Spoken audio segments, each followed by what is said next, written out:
자, 이제 부동산 투자 회사법 내용을 좀 구체적으로 보겠습니다. 11번부터입니다. 11번에 우리나라 부동산 투자 회사법 내용을 오늘 나눠드렸던 자료에도 있지만 그 주제별로 좀 체크를 하시면 되겠습니다. 주제별로. 그러니까 설립할 때 설립자본금 또는 최저자본금, 그다음에 1인당 주식 보유 한도, 공모, 현물 출자, 이런 주제별로 정리를 좀 하시고요. 1번의 내용은 설립자본금과 최저자본금에 대한 거죠. 11번의 1번 지문.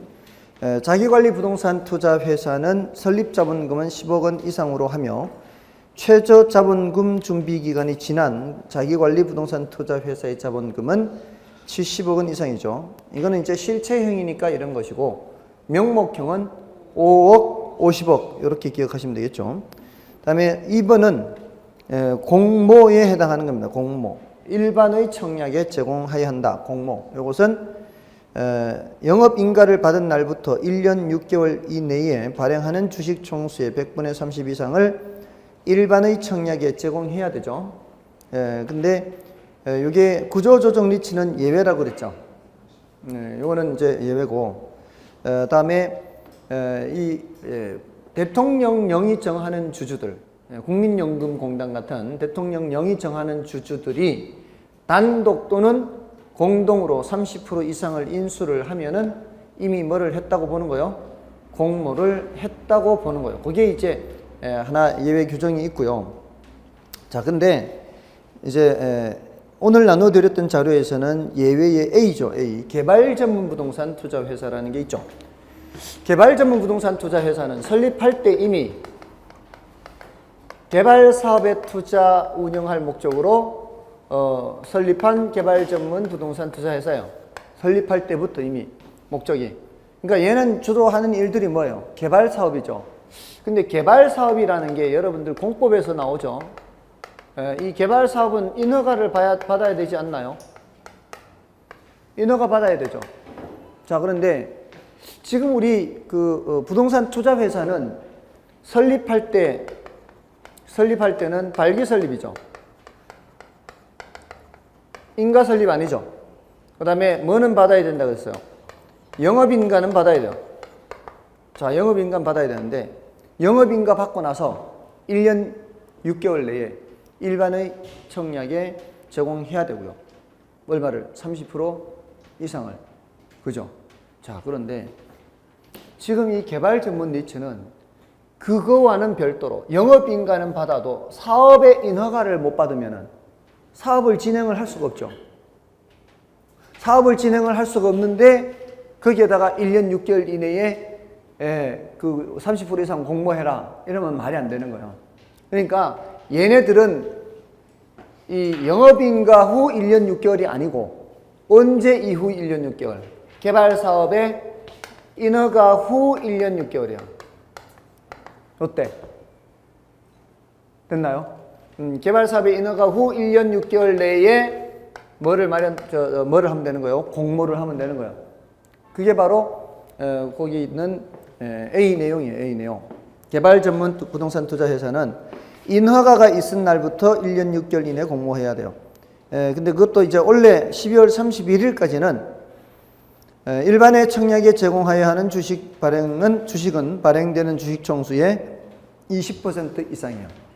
그러니까 개발 전문 니츠를 좀 규제를 완화해 준 겁니다.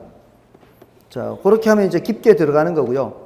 그냥 단지 11번의 2번 지문처럼만 보면은 원칙만 아는 거예요. 원칙만. 아시겠죠? 원칙만 아시고 예외를 많이 하기 싫다 이러면은 뭐만 하나 하면 돼요? 구조조정 리츠 하나만 하면 돼요. 구조조정 리츠는 뭐를 할 필요가 없다고요? 공모를 할 필요가 없다고요. 됐나요? 다음에 3번은 사채, 차입 및 사채 발행이죠. 차입 및 사채 발행은 자기 자본의 2배 범위 내에서 할 수 있으나 주주총회에 특별 결의가 있으면 차입 및 사채 발행을 자기 자본의 10배 범위 이내로 확대됩니다. 주주총회 특별 결의가 있으면. 요건 이제 자금 차입 및 사채 발행이고, 차입 및 사채 발행이고, 그다음에 4번 지문은 처분 제한 기간입니다. 4번 지문은 처분 제한. 부동산 투자 회사는 부동산을 취득한 후 5년의 범위 내에서 대통령령이 정하는 기간 이내에는 이를 처분하여서는 아니 됩니다. 그러니까 대통령령에 가면은 몇 년으로 돼 있고요. 대통령령에 가면은 이제 1년으로 돼 있습니다. 됐나요? 다음에 5번은 부동산 투자 회사는 총 자산의 30%를 초과하여 부동산 개발 사업에 투자하여서는 아니 됩니다. 그러니까 요 5번 지문은 개발 사업에 대한 투자 주제예요. 개발 사업에 대한 투자. 그리고 개발 전문 부동산 투자 회사는 자, 이 일반 리츠는 개발 사업의 몇 프로 이내에만 할 수 있어요? 30% 이내에만 할 수 있죠. 개발 사업의 30% 이내. 그죠? 근데 개발 일반 리츠죠. 이거는 일반 개발 전문 말고요.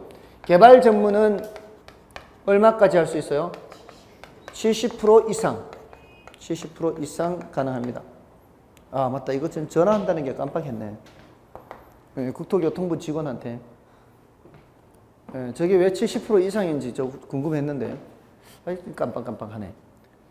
왜 70% 이상이 이상한가 하면은 70% 이상을 하여야 한다가 아니고요. 70% 이상 할 수 있다요. 그러면 안 해도 된다는 얘기잖아요. 그리고 70% 이상 할 수 있다는 얘기는 다 해도 된다는 얘기 아닌가요? 저런 규정을 왜 뒀을까요? 50% 이상 할 수 있다 이렇게 해도 관계없잖아요. 80% 이상 할 수 있다 해도 관계없잖아요. 그렇지 않나요? 분명히 뭔가가 있을 거예요. 저기 분명히 뭔가 있을 겁니다. 그래서 그걸 물어보려고 국토교통부 직원한테 전화한다는 게 깜빡깜빡했어요. 일단 그 문구는 70% 이상을 부동산 개발 사업에 투자할 수 있습니다. 그래서 5번이 틀린 거요. 자, 이렇게 주제별로 살펴보시면 되는 거고요. 다음에 넘어가시면은 자, 12번 중에서는 특히 5번 지문 보세요. 4번, 5번 지문. 4번, 5번 지문에서 4번 지문은 이거는 자산 구성이죠. 자산 구성이 매 분기말 현재 총 자산의 100분의 80 이상은 부동산 및 부동산 관련 유가증권 및 현금으로 구성돼야 되고요. 이 경우 총 자산의 100분의 70 이상은 뭐라 해야 되고요? 부동산이라 해야 돼요. 근데 이거는 구조조정 리츠한테는 적용 안 되죠. 구조조정 리츠는 뭐에 70% 이상 갖고 있으면 돼요? 구조조정 부동산에 70% 이상 투자하고 있으면 돼요. 다음에 5번은 무슨 지문이에요, 이게? 5번은 1인당 주식 보유 한도 지문이죠. 1인당 주식 보유 한도. 자기관리 리츠와 위탁관리 리츠뿐만 아니라 기업 구조조정 리츠도 주주 1인당 주식 소유 한도가 30%로 제한된다. 틀렸죠? 자기관리는 30%, 위탁관리는 40%, 구조조정은 제한 없습니다. 됐죠? 다음에 그 위에 3번 지문도 같이 볼까요? 3번 지문을 보시면 이거는 내용이 현물출자죠. 현물출자는 언제 해야 돼요? 영업인가 후라야 되고 또 뭐도 갖춰야 돼요? 최저 자본금을 갖춰야 되죠. 그래야만 현물출자를 할 수 있습니다. 3번은 현물출자 지문이고요. 다음에 그 현물출자를 그러니까 3번이 틀린 거죠. 지금 3번이 틀고 현물출자의 현물은 뭐라고요? 아까 현물은 부동산만 되는 게 아니고 부동산 사용권, 수익권 같은 권리도 되고요. 이전 등기 청구권 된다 그랬죠. 부동산 이전 등기 청구권. 자, 이게 현물이고요. 됐습니다. 나머지는 됐고요. 아까 했던 거고. 그다음에 13번에서는 1번 지문 했고요. 2번 지문 아까 했고요. 3번 지문도 했고요. 4번 지문도 아까 했죠. 5번 지문에 자, 그거 조심해야 된다 그랬죠. 5번 지문에 부동산 투자 회사는 당해 연도 이익 배당 한도의 100분의 90 이상을 주주에게 배당해야 하며 이익 배당은 금전 배당을 하는데 금전 배당이 없어졌다고요. 지금 이거 13번은 원래 4번 지문이 틀린 지문인데 이거는 지금 책이 그 전에 나와버렸잖아요. 6월 달에 개정됐는데, 그래서 금전배당 없어진 거예요. 그리고 금전배당 없어지고, 자기관리 부동산 투자 회사의 경우 2016년 12월 31일까지 2016년 12월 31일까지 자기관리 부동산 투자 회사는 100분의 90이 아니고 얼마요? 100분의 50 이상을 배당하여야 합니다. 이 경우 이익준비금을 적립할 수가 있어요. 100분의 90 이상을 주주에게 배당할 때에는 이익준비금을 적립하지 않습니다. 됐죠? 다음에 14번 문제는 여러분이 봐주시고요. 15번에서 보세요. 15번에서도 2번 지문에 금전으로 배당해야 한다. 이거 금전 배당 없애야 되죠? 됐나요? 다음에 4번 지문 보세요. 4번 지문은 차입 및 사채 발행이죠. 차입 및 사채 발행은 자기 자본의 몇 배 이내까지 가능하다고요? 자기 자본의 2배 범위까지 가능한데, 뭐가 있으면은 주주총회에 특별 결의가 있으면은 10배 범위까지 확대된다 그랬죠? 앞에서 했고요. 다음에 5번 지문에도 뭐가 더 추가되는 거예요? 출자 가능한 현물에는 부동산, 지상권의 심사권, 부동산 사용권, 부동산 수익권도 되고요. 이정 등기 청구권도 됩니다. 됐습니까? 넘어가시고요. 16번 보십시오. 16번에서는 1번의 회사 설립. 회사의 설립은 무슨 설립? 발기 설립이죠. 그리고 5억 원 이상의 설립 자본금이 필요하며, 요거는 5억 원 이상은 위탁 관리와 구조조정 관리처죠. 그래서 이건 1번이 틀렸죠. 다음에 최저 자본금 준비 기간이 끝날 때까지 발행 주식 총수의 100분의 30 이상을 일반에 청약에 제공해야 된다. 요거는 맞는 말이죠. 그 괄호 속에 지금 뭐라고 돼 있어요? 단 자기관리 부동산 투자회사와 위탁관리 부동산 투자회사만 고려할 것 이렇게 돼 있죠. 그래서 1번 틀렸고요. 다음에 2번은 자산 구성은 아까 했지 않습니까? 100분의 80, 100분의 70.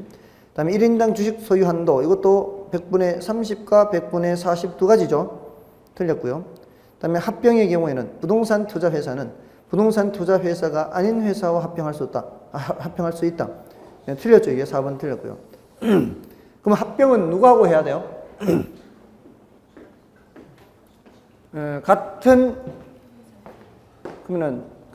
그러면 위탁은 위탁끼리 그렇게 해야 돼요. 위탁은 위탁끼리, 또 자기관리는 자기관리끼리, 구조조정은 구조조정끼리, 자기네끼리 합병해야 돼요. 예전에는 이게 규정이 이러지 않았어요. 그냥 부동산 투자회사가 아닌 회사와 합병할 수 없다 이렇게만 돼 있었고, 같은 종류까지 끼리 하라는 세부 규정이 없었어요. 저도 굉장히 궁금했어요. 그것 때문에 세부 규정이 없었어요. 그래서 궁금했던 차에 이렇게 아주 그냥 깔끔하게 정리를 해줬어요. 위탁은 위탁끼리, 구조조정 구조조정끼리, 자기관리는 자기관리끼리 합병할 수 있습니다. 다음에 5번의 배당, 이것도 마찬가지 틀렸죠. 당해 연도 이익 배당한다. 100분의 90 이상을 주주에게 배당하여야 하고요. 이때 이익 준비금은 적립하지 않고요. 자기관리 부동산 투자회사는 2016년 12월 31일까지 100분의 50 이상을 배당하는 거죠. 그때는 이제 이익 준비금을 적립할 수 있습니다. 다음에 나머지는 지금 거의 나왔던 것과 같습니다. 그 5번 지문만 조금 더 하면 되겠네요. 5번 지문에 증권시장에 주식을 상장하기 전에는 부동산 개발 사업에 투자할 수 없습니다. 이게 원칙이에요. 근데 개발 전문 부동산 투자 회사는 그렇지 않습니다. 개발 전문 부동산 투자 회사는 상장 전이라도 가능합니다. 됐죠? 그렇게 하고요. 다음에 18번은 앞에 나왔던 것들이 반복해서 나오니까, 특히 그 3번에 아까 현물 출자의 대상이 되는 거, 뭐도 포함시킨다고요? 소유권 이전 등기 청구권 이렇게. 자, 지금 같은 내용들이 반복되니까 요것만 풀어도요 웬만큼은 알 것 같아요. 지금 같은 내용이 계속 반복되니까. 다음에 19번도 지금 다 거의 나왔던 게 그대로 두죠. 4번 지문이 이제 없던 내용이죠. 19번의 4번 지문. 자기관리 부동산 투자 회사는 5명 이상의 자산 운용 전문 인력을 두어야 되죠. 요거는 누구도 이렇게 해야 돼요? 자산관리회사. 자산관리회사도 자산운용 전문 인력이 5명 이상 있어야 돼요. 그러니까 위탁관리 부동산 투자회사나 구조조정 부동산 투자회사는 자산관리회사에다가 위탁을 해야 되죠. 근데 그 위탁받는 자산관리회사의 요건에 최저 자본금이 70억 원 이상이어야 되고 자산운용 전문 인력이 5인 이상 있어야 된다. 이렇게 나온다고요. 자, 됐고요. 나머지는 다 됐고요. 20번을 보겠습니다. 부동산 투자회사법상 부동산 투자회사와 관련된 설명 중 틀린 것은 1번 부동산 투자회사란 자산을 부동산에 투자해 운영하는 것을 주된 목적으로 부동산 투자회사법 규정에 의하여 설립된 회사다. 맞고요. 다음 부동산 투자자 중 유동성을 선호하는 사람은, 유동성을 선호한다는 얘기는 쉽게 현금화할 수 있는 걸 선호하는 거죠. 그런 사람은 증권거래소에 상장되어 있는 부동산 투자회사에 대한 투자보다 부동산 직접 투자를 선호한다. 이게 아니죠. 이 직접 투자가 위험하지 않습니까? 유동성도 떨어지고요. 그 다음에 3번, 2번이 정답이고요. 그 다음에 3번은 부동산 투자 자문회사입니다. 자, 자문회사요. 이것도 조심해야 되죠. 자산관리회사가 아니라 부동산 투자 자문회사는 부동산 투자회사의 위탁으로 그 자산의 투자 운용에 관한, 자, 이제 키워드 나옵니다. 자문 및 평가입니다. 자문 및 평가. 부동산 투자 자문회사는 무슨 업무를 한다고요? 자문 및 평가라고요. 자문 및 평가. 아주 간단하죠. 기억하기는 어렵지 않습니다. 자문회사는 자문 및 평가 등의 업무를 하려는 자. 그러니까 등에 더 포함되어 있긴 하지만 우리는 그 등까지는 잘 안 내려간다 이 말이에요. 우리 시험에서는 법 내용만 거의 출제되는 편입니다. 그래서 영의 얘기를 잘 안 하는 편이에요, 저는. 그래서 아까도 왜 저기 뭐죠?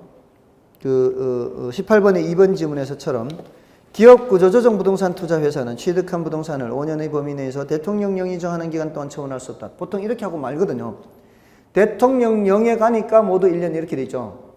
그 대통령령까지 들어가는 거는 우리 시험에서는 그는 난이도가 높은 겁니다. 그러니까 거기까지 할 거는 사실 별로 없어요. 나오면은 찍으면 되고 안 되면 패스해도 되고 이렇게 속 편하게 생각하시면 되는 거예요. 다음에 다시 돌아가서요. 자산관리회사 나오네요. 4번에 자산관리회사란 위탁관리 부동산 투자회사 또는 기업 구조조정 부동산 투자회사의 위탁을 받아 자산의 투자 운용 업무를 수행하는 것을 목적으로 설립된 회사입니다. 이 회사의 요건이 뭐라고요? 최저 자본금이 70억 이상이라야 되고 자산 운용 전문 인력이 5인 이상이 있어야 되는 겁니다. 다음에 5번에 부동산 투자회사에 투자하는 경우 투자 원금의 손실이 발생할 수도 있죠. 이것도 당연히 주식입니다. 주식이기 때문에 주가가 올라갈 수도 있고 내려갈 수도 있고요. 모든 주식이 다 상장되어 있는 것은 아니에요. 모든 부동산 투자회사가. 부동산 투자회사가 상장 요건을 갖추잖아요. 상장 요건을 갖추면은 즉각 상장해야 됩니다.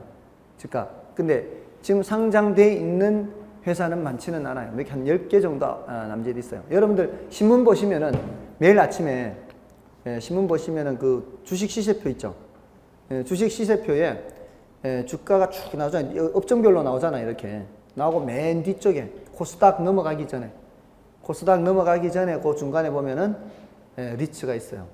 그러면 골든 나래 리츠, 광희 리츠, 무슨 리츠 이렇게 해서 그날 주가가 변하던데 지난번에 한번 보니까 하루 30%도 올라간 적이 있는 것 같은데 이제 주가 변동폭이 바뀌었죠.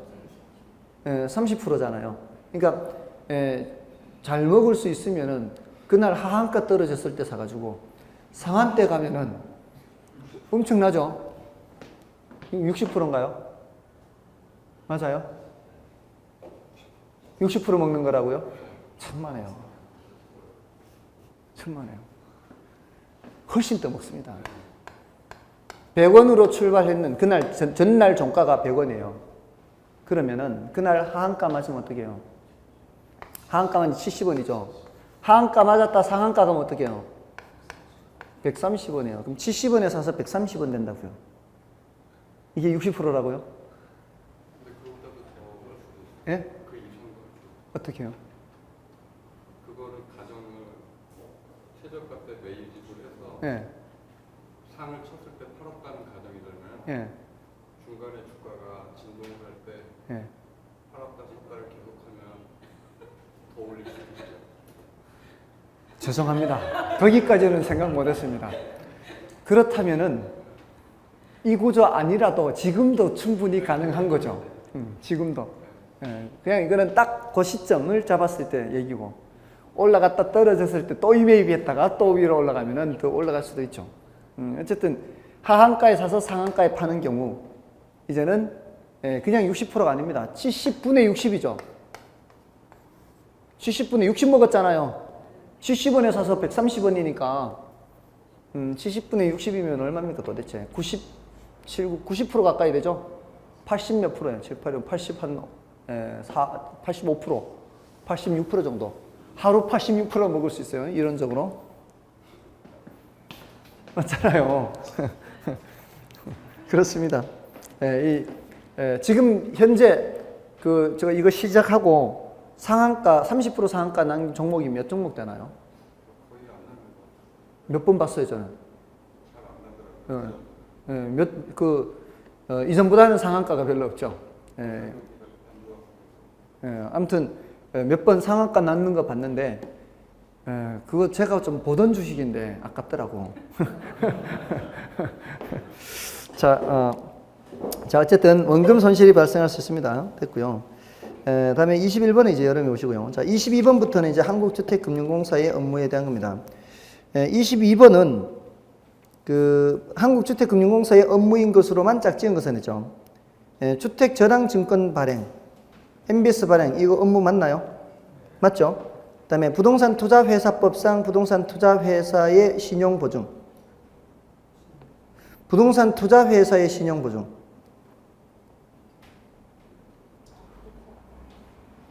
부동산투자회사의 신용보증 이런 일이 없습니다. 한국주택금융공사는 주택과 관련된 일을 주로 하는 거예요. 주택과. 부동산투자회사의 이 취지는 완전히 별개예요. 그러니까 IMF 당시에 IMF 이후에 생긴 겁니다. 다. 한국주택금융공사가 생긴 거는 1차 금융기관들 있죠. 1차 금융기관들의 유동성을 높여주기 위해서 생긴 거예요. 그 과정에서 주택대출과 관련되는 일을 하는 거죠. 주택대출과 관련해서. 근데 지금 부동산투자회사법, 리츠, 요거는 구조조정하는 회사들 있죠. 구조조정회사를 지원하기 위해서 만들어진 거예요. 구조조정을 원활하게 수행하기 위해서 구조조정하는 부동산을 빨리 매각을 해야 되잖아요. 근데 매각을 해야 되는데 그 사줄 사람이 없는 거죠. 그러니까 혜택을 줘가면서 주주들을 모을 수 있게 이렇게 만든 겁니다. 그래서 이 취지가 달라요. 만들어진 취지가.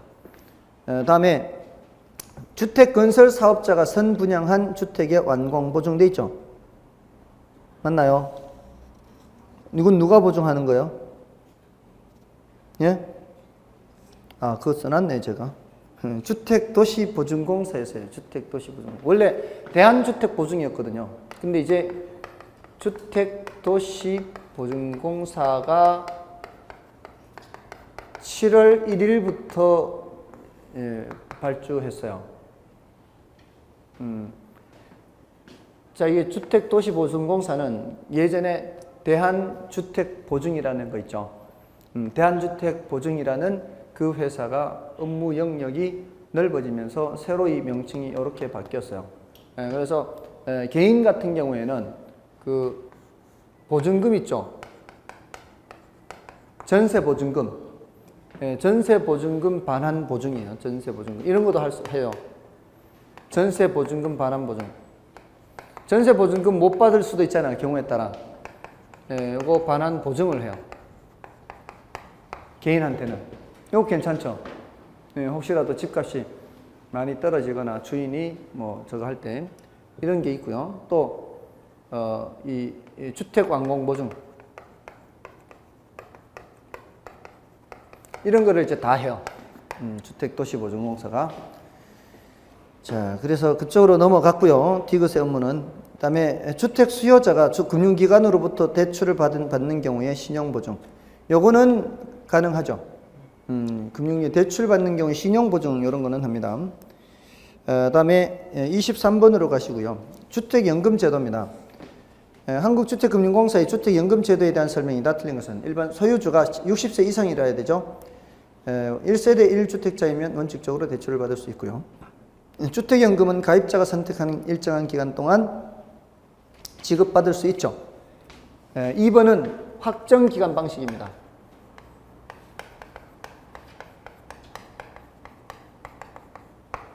2번은 확정기간 방식. 다음에 3번은 주택연금은 확정기간 방식 말고도 또 뭐가 있죠? 종신방식 있죠. 종신방식. 두 가지가 있어요. 두 가지인데 종신방식은 종신지급방식과 종신혼합방식이 있어요. 근데 요 확정기간 방식은 확정기간 혼합방식만 있어요. 이 혼합이 들어가 있는 건 뭘 뜻하는 거예요? 둘 다 수시 인출금이 있다는 겁니다. 수시 인출금이 있는 겁니다. 그래서 요게 돈이 조금 더 많이 받겠죠. 다른 조건이 똑같다면은 요거는 조금 남겨놓고 대출을 받아야 되니까. 그리고 확정기간 방식이 돈이 조금 더 많습니다. 이거는 생존한 일정한 기간을 정해놓고 그 죽든 살든 일단 딱 기간을 정해놓고 받는 것이기 때문에 이건 언제 죽을지 모르니까 그걸 많이 줄 수가 없는 거죠. 이렇게 되어 있습니다. 다음에 3번 주택연금은 사실상 소유를 본인이 하고 있더라도 자녀에게 증여함으로써 등기부상 소유권이 자녀에게로 이전되었다면 주택연금을 이용할 수가 없습니다. 자신의 소유권으로 돼 있어야 돼요. 다음에 당해주택을 담보로 제공하고 받은 선순위 대출이 있어도 원칙적으로 대출받을 수 있다. 선순위 대출이 있으면 원칙적으로는 대출받을 수가 없고요. 그걸 요 수시 인출금 있죠. 수시 인출금으로 선순위 저당을 말소하는 거예요. 선순위 저당을 말소. 요걸로. 그러면 대출받을 수 있는 거예요. 선순위 저당을 말소. 다음에 주택연금 지급은 한국주택금융공사가 하는 것이 아니고 금융기관에서 대출을 이렇게 지급하고 한국주택금융공사는 공적 보증을 하는 것이죠. 그래서 그 보증 때문에 보증료라는 게 있어요. 보증료. 보증료가 일종의 보험료입니다. 보증료가 있어요. 이게 이제 가입할 때 1.5%가 있고요. 이제 기간 동안에는 잔액의 0.75% 이런 것까지는 문제 나오더라도요. 정답 지문이 될 수가 없어요. 그러니까 보증료의 의미가 이겁니다. 특히 이 종신방식 때문이죠. 종신방식 때문에 생존 예정 기간이라는 게 있어요. 예정 기간이라는 게 있는데 그 전에 사망을 하게 되면은 남는 재산의 경우에는 상속을 시켜주는데 기간이 지나서 생존한 사람들한테는 따로 모자랐을 때 따로 청구를 하는 게 없어요. 그러니까 굉장히 유리하죠. 그러니까 지금 여기 계신 분들이 모두 다 같이 주택연금에 가입한다면 누가 일찍 갈지 오래 남을지 알 수 없으니까 다 같이 뭘 하는 거예요? 객출하는 객출. 그거 보증료 떼놔가지고 적립해 놓는 거예요. 그래서 오랫동안 사는 사람한테 그 돈을 주는 거예요. 그 돈을 주고 그래도 부족하면 그때는 공적 자금이 지원이 됩니다. 그래서 복지금융 성격도 있어요. 나중에는 결국은 공적 자금이 지원되니까 그런 방식으로 되어 있습니다. 다음에 24번은요. 24번은 다음은 한국주택금융공사의 주택연금제도에 대한 설명이나 틀린 것은 종신혼합 방식은 대출한 데의 50% 범위 내에서 수시 인출이 가능한 방식이다. 혼합 방식. 혼합자는 수시 인출이 있다 그랬죠. 대출한 데 50% 범위 내에서 맞습니다. 그리고 2번 담보가 되는 대상은 주택법상 단독주택, 다세대주택, 연립주택, 아파트, 주상복합 아파트도 되고요. 분양된 노인복지주택이고 임대형 노인복지주택이나 오피스텔 상가, 주택 상가 이런 거는 제외됩니다. 그다음에 보금자리론과는 달리 주택연금은 변동금리 방식이고요. 뭐에 연동시킨다 그랬어요?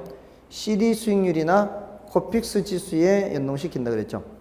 그다음에 주택연금 대출 원리금이 담보주택 가격을 초과하는 경우라도 초과 지급된 금액은 법정 상속인에게 청구하지 않습니다.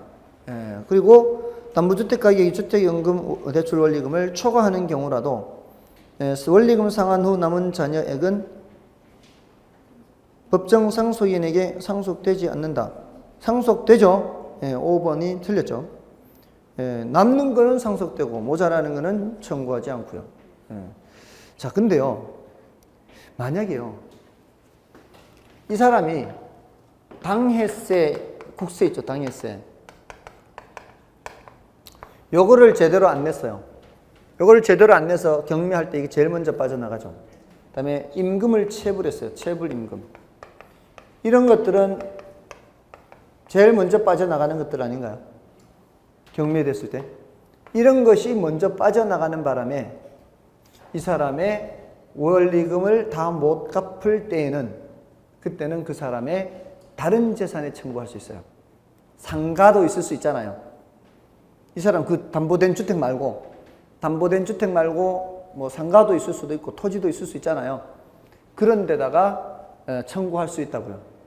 어떠한 경우든 자식한테 가지는 않아요. 어떠한 경우든. 다른 재산에 갈 수 있어도. 자, 그래서 5번 틀렸고요. 나머지 25번, 26번 요거는 여러분 보시고 27번 하나 더 볼까요? 요건 이제 주택연금하고 보금자리론 비교하는 건데 1번에 주택연금은 중도 상환 수수료가 있으나 보금자리론은 중도 상환 수수료가 없다. 중도 상환 수수료가 주택연금은 없습니다. 주택연금은 없고요. 그 보금자리론은 저희 중도 상환 수수료가 있기는 합니다. 있기는 한데 굳이 뭐 그걸 다 기억할 필요는 없고요. 몇 퍼센트는. 그래서 1번 틀렸고요. 그다음에 이번에 주택연금은 종신 방식과 대출 기간이 확정되어 있는 확정 기간 방식이 있으나 보금자리론은 모두 대출 기간이 확정되어 있다. 그죠? 10년, 15년, 20년, 30년 이렇게 돼 있죠. 그다음에 주택연금은 고정금리 적용, 그다음에 보금자리론은 변동금리. 요거 틀렸죠? 바뀌어 있습니다. 그다음에 보금자리론은 노후생활자금대출 성격, 주택연금은 주택구입자금. 요것도 바뀌어 있죠? 그다음에 보금자리론은 1세대 1주택자여야 하나, 주택연금은 무주택자 또는 일시적 2주택자도 허용한다. 이것도 지금 바뀌어 있는 거예요. 그러니까 보금자리론은 일시적 2주택자가 돼요. 근데 주택연금은 원칙적으로 1세대 1주택자이되 합산가액이 9억 원 이하인 다주택자도 된다 그랬죠. 그렇게 기억하시면 돼요. 정답은 몇 번인가요? 2번인가요? 2번 맞나요? 그렇죠. 2번입니다. 자, 됐고요. 넘어가셔서 28번을 풀고 좀 쉬겠습니다. 28번. 우리나라의 주택금융시장 구조에 대한 설명 중 틀린 것은 1번. 민간금융기관에서 주택담보대출, 전세자금대출 등의 주택금융을 지급하고 있다. 민간금융기관에서 취급하고 있죠. 그 다음에 주택도시기금은 공공주택금융의 대표적인 기금이다. 요거 옳은 표현이죠. 이 주택도시기금 해서 여기 이제 그 공공금융에서 이렇게 대표적인 기금이라고 볼 수 있고요. 그다음에 그 한국주택금융공사에서도 주택금융을 지급하고 있다. 이것도 맞죠. 그다음에 전세나 주택 선분양 등은 비공식적인 주택금융 수단이라고 할 수 있다. 맞죠? 전세나 선분양 이거는 비공식적이다 이렇게 할 수가 있겠습니다. 다음에 5번은 은행권의 민간 주택금융은 우리 은행이 담당하도록 규제되고 있다. 말도 안 되죠?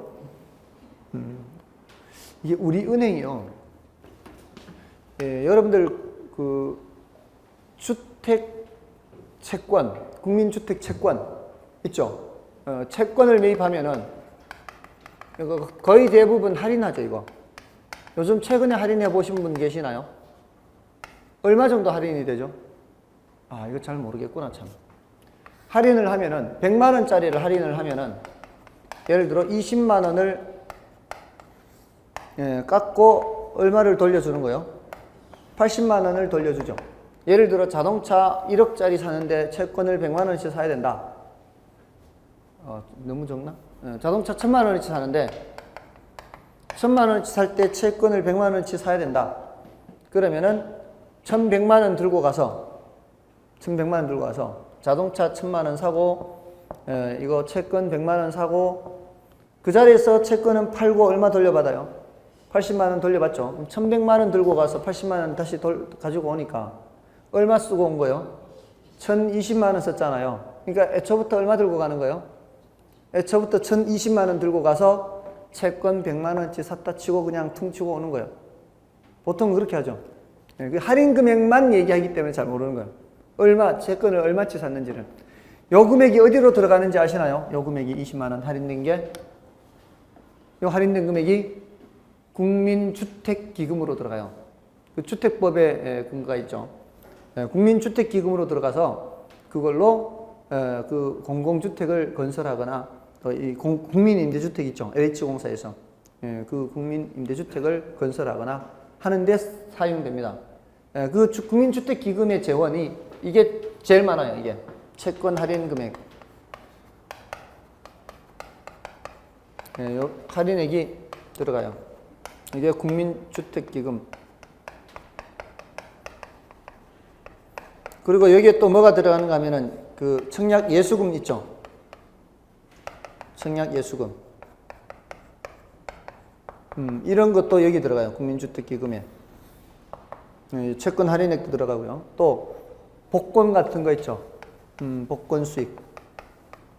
이런 것들이 국민주택기금에 들어갑니다. 자, 그 정도면 되겠습니다. 근데 그 국민주택기금의 총괄 수탁은행이 우리은행이에요. 총괄 수탁은행이. 우리은행이고, 그 일반 수탁은행은 이제 국민은행, 신한은행, 뭐 이렇게 농협, 뭐 이렇게 하나은행, 이렇게 몇 개가 있습니다. 그 좀 참고로 알아두시면 되겠습니다. 나머지는 여러분이 보시고요. 좀 쉬고 부동산 활동을 보겠습니다.